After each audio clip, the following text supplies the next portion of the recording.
The sun was slowly dipping below the horizon, painting the sky with strokes of orange and violet. Inside a quiet neighborhood, a brown Labrador named Buddy sat by the window, his golden eyes watching the world beyond the glass. His fur parents were still at work, and the house echoed with silent sex for the faint ticking of the clock. Across the street, Grandma Elsie, an elderly woman who lived alone, took her usual evening walk. She moved carefully along the narrow path beside the old ditch, her cane tapping softly on the ground. Buddy watched her every evening, wagging his tail gently, as if keeping her company from afar. But that evening, something went wrong. A loose patch of soil gave way beneath Grandma Elsie's foot. In a blink, she lost her balance and tumbled down the slope into the ditch. Her cry for help was swallowed by the growing darkness. No one was around. No one heard except Buddy. The Labrador leaped from the window, heart pounding. He squeezed through a small opening in the door, his secret passage to the outside world, and sprinted to the fence. He barked loud, frantic, and desperate. Cars passed, lights flickered on in nearby houses. But no one came. Buddy didn't stop.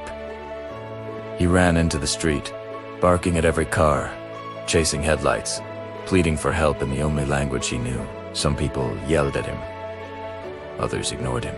Finally, one frustrated neighbor called the police, complaining about a crazy dog barking non-stop. Minutes later, a patrol car arrived. Buddy ran straight to it, barking louder, pawing at the door, even jumping onto the window.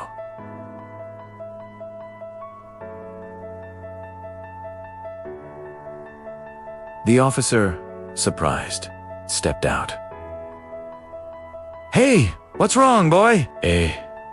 Ask it. Buddy didn't wait, he turned and ran, stopping every few meters to look back, urging the officer to follow. Something in the dog's eyes, fear, urgency, hope made the policeman trust him.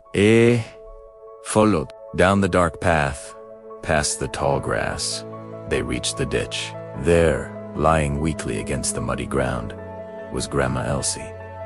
Her hand trembled as she tried to wave. "Oh my God," the officer gasped, calling for an ambulance. Within minutes, lights flashed, medics rushed in, and Grandma Elsie was lifted to safety. She was shaken, bruised, but alive. When she regained her breath, she whispered, "That dog, he saved me. He's not even mine, but he saved me." The story spread quickly. By the time Buddy's owners returned home, the police were waiting. The officer knelt down beside the Labrador, patting his head. "Your boy's a hero," he said with a smile. Tears filled their eyes as they hugged Buddy tight. "You brave, beautiful soul," Izona whispered. "You saved her life." The next morning, the neighborhood was different. People who once ignored the lonely brown dog now stopped to pet him. Grandma Elsie visited, bringing treats and soft smiles. And Buddy, he still watched from the window, but now, he wasn't just a dog waiting for his family. He was a guardian, loved by everyone he had once silently protected. Heroes don't always wear uniforms or speak our language. Sometimes, they walk on for paws, guided only by love, courage, and instinct. If a dog's heart can hold so much loyalty and kindness, what's stopping us humans from doing the same?